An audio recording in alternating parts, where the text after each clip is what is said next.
Option money versus earnest money. What's the difference? Today on Major Money Matters.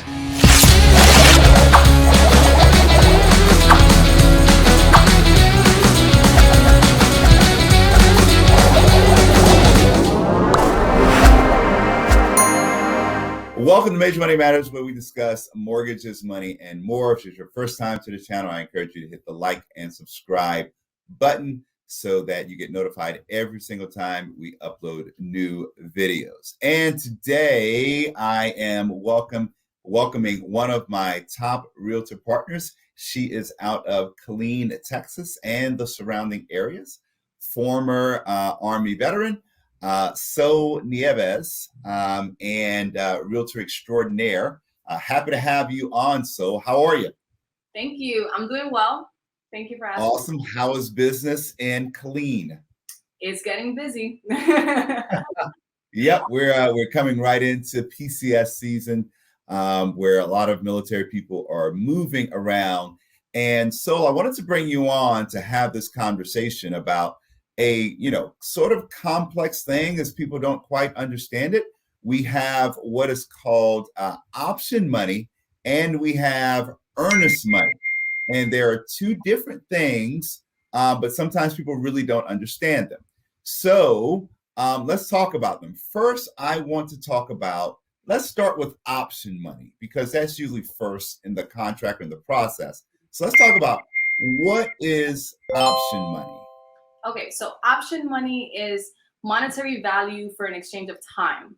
So one of the things that I go over with my buyers in our 1-4 contract here in Texas is, hey, how much money are you willing to put to the table to the seller in order for us to get time to do our repairs? This money will be transferred over to the title company upon acceptance of an offer. And then the days that we negotiate, let's say 5 days, 7 days, is the time we have, set time that we have to get those repairs in. And you guys can, back out of the contract if you want to during that time. But if you guys want to stay in, you guys could, both parties can determine, hey, I can fix those items for you and my buyers feel comfortable with it, then we just move on. If during that time, you guys say, hey, I don't feel comfortable with these repairs, I changed my mind, I want to cancel, during that time is where we cancel on the contract and move on.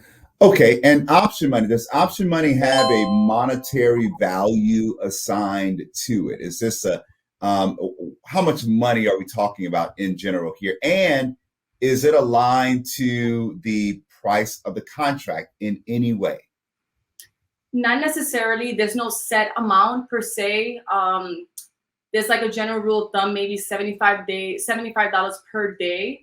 But it all depends on the gentleman's budget and how much money, knowing the other half of it. Hey, if we were to lose this contract during this option period, how much are you willing to lose? So I do disclose that to my clients. What I've seen is about $250, $500, $650, $1,000. Because like you mentioned before, oftentimes we are doing showings prior to. So we're seeing the house and we're observing the structure of the home and assessing if my client can repair any of the things that he may or may not see in the inspection, or he's going to take a gamble and see, hey, let's see if there's any major repairs needed to be done, and if not, then I'll move on and now just back out of the contract. So, I mean, the other part of this, and we'll talk about a little bit when we get into talking about earnest money, because this option thing is pretty much a Texas specific thing. In Hawaii, where both you and I are also licensed, it's not the same. We call it something different, and it's a little bit different, but kind of the same concept. So when we assign a monetary value to it in Texas, we have to keep in mind the other side of this, where there's a seller. True enough, we're advocating for our clients, but once we're in contract, the objective is to get the transaction done for the buyer and the seller. While advocating for our buyer, the seller's agent obviously is advocating for the seller, and you're sometimes on that side of the road also. But we have to keep in mind that when you talk about option stuff, you're coming in, you're doing inspections, you're looking at things and everything. You're really inconveniencing another person's life. So yes, they're selling their property, But that's why you're assigning them a monetary value, because sometimes, frankly, they have to be out of the house. They're dealing with, they can have kids, and kids not taking nap time and all of this stuff. We have other things to worry about. That's why you're assigning a monetary value to it. How is this different from earnest money? Okay, so similar to option, earnest money is discussed while we're trying to figure out how to write the offer, right? How strong are we trying to, commit to for the house that you guys want? So earnest money is not tied to the repairs during the first few days of, of the contract. What is tied to is the aftermath. So buyers have a few outs in the contract, and the seller knows that. And just like you said, as an inconvenience in the beginning, we're doing the inspections. Clients do need to remove themselves out of the home, preferably. So after we pass the option period and everyone feels a little bit more calm, we're now transitioning into, hey, the lender's going to ultimately still approve your file based on what he or she saw before. And then an appraiser has to still come out there, right? So those are a few outs that we know and we all are very well aware of. So earnest money is another way to show strength. The way we learned it as realtors is, hey, just like a husband or a gentleman that wants to propose to a woman to show that he loves that woman and he wants to spend the rest of his life with her, he's going to propose to her. So just like that, it's just a proposition to the seller. Hey, I'm committed to this house for the long haul. So in the event that the buyer decides they want to get out of the contract after the option period, now the earnest money could be in jeopardy. It all depends at what stage, though, in the contract. Sure. So that earnest money, I mean, you have certain, well, we call them outs, okay? And really, it means that the buyer has certain stages to get out of the contract and still get their earnest money back. What are some of those legitimate reasons? Now, and we talked about this before. Sometimes people wake up and it's like, well, I don't want to buy the house anymore. Well, if you've passed all of your outs, then you end up putting your earnest money at risk. So I want to go to the legitimate side. What are some legitimate reasons? And we both have contracts that fall out of escrow for 1,000 different reasons, and nobody can really predict what the reasons are going to be. But let's talk about some of the legitimate outs that people have in a contract and get their earnest money back.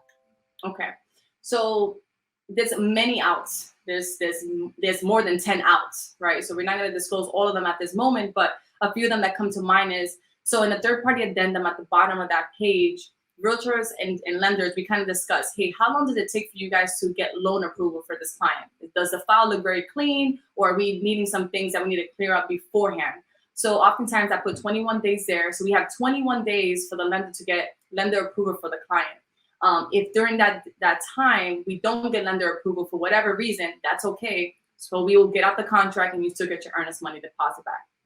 Now, on the second page of the third-party addendum, there's an appraisal contingency for VA and FHA. So in the event that the VA appraiser comes out and say, hey, this house is not worth what you offered, it's actually worth less than, then the VA buyer has a decision to say, hey, I want to either voluntarily bring in money to fill in the appraisal gap, or they can say, I don't have any money. You're not required to bring any money down. So then let's say the seller decides, hey, I'm not going to bring it down to match what the appraiser says. I'm going to just commit to this price right here.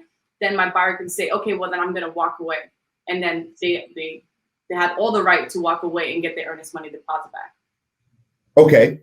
So, and this, I mean, I think you and I, about 90% of our business is VA. Okay. That's our tribe. That's our people.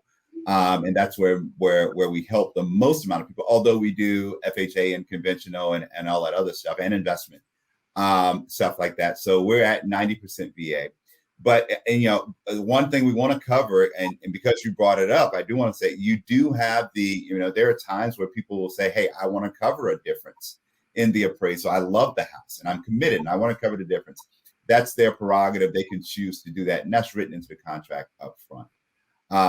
So final thing here is, my final question is, probably I should ask myself this, but we can have this conversation about it. Let's talk about the effect of option money and earnest money on closing costs. So let's talk a little bit about that. Does option money and earnest money go towards closing costs? Yes. Yes and no. So Okay. earnest money, aside from option, does get credited towards closing costs first, right? Because it's like a train. It's gonna touch the first stop of closing costs first. In the event that the lender sees, hey, once it's applied, we have credited, we still have a positive amount of X amount. We're gonna now refund this back to the buyer, or but the option money is a little bit different. It's a 50-50 chance. So during the option period, if both buyer and seller decides to cooperate and decide on something mutual and everybody's happy and we get to the closing table, then the option money will then be credited just like earnest towards closing costs. But in the event that the buyer decides, hey, these repairs are way over my head, I don't have the time or the capacity to get these done, I want out during that option period of time, then we can exit out. You get your earnest money, but the option money stays with the seller. Just like we said, the seller did, go through an inconvenience of those days, and at that time, they had to put that property pending with option or pending under contract. So, correct. So yeah, I like that explanation. I think you did a great job there. So because the big thing is, yes, you are buying a house, but there's a seller on the other side, as I've said, that's inconveniencing themselves for you to do all of their inspections. If you back out, you do get you lose your option money because this person was still inconvenienced. It is what is right, and it is what you would expect if you were on the seller side. If you follow through with the transaction, then both option money and earnest money is credited towards your closing costs. I usually refer to earnest money as prepaid closing costs. And we might cover this in a different video, but the process for earnest money is, like you said, covering closing costs. Then you get refunded any your EMD. Okay, if you have more credits or whatever, if you lock the rate or you had credits and everything, and your option money comes over, and then we have more money, you get back some money at closing. Okay. And then if you still have more money, maybe throughout the process, and this is a different conversation, maybe you got seller concessions or something, then you can get that can buy down your interest rate or something like that. Goes towards reducing the principal. So stuff like that. So I got to tell you, for those of you that don't know, me and Sol started working out, I think it's been a year and a half or 2 years or so. Yep. And we kind of, came up in this business together and started working together. And So has been a straight trooper for me and advocating for me and my team. And I've done likewise. She's absolutely amazing. If you're going to Killeen, Texas, if you're going to the hood, go to look up Sol, and she will definitely treat you right. So thank you for joining us. Thank you. We really appreciate it. Thank you so much for having me. Out of your busy schedule, you have to give it. But thank you very much. So we will see you guys next time on Major Money Matters. Bye.